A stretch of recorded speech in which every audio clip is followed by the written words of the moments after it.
I'll pour it in the baking pan now. Yes, wifey.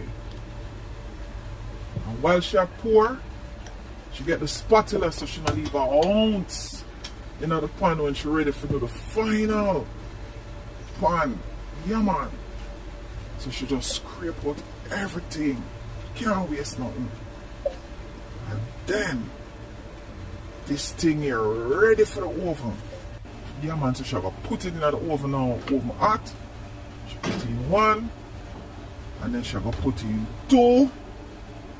Yeah, man. And she gonna leave it in there for about an hour. 45 minutes to an hour. And look there. Pudding ready. Pudding ready. The edge them nice and brown. It look yummy and sumptuous. And right now, when the pudding cool, me first take a slice, I'm gonna take some grape nut ice cream and some fruits on the side with it. What could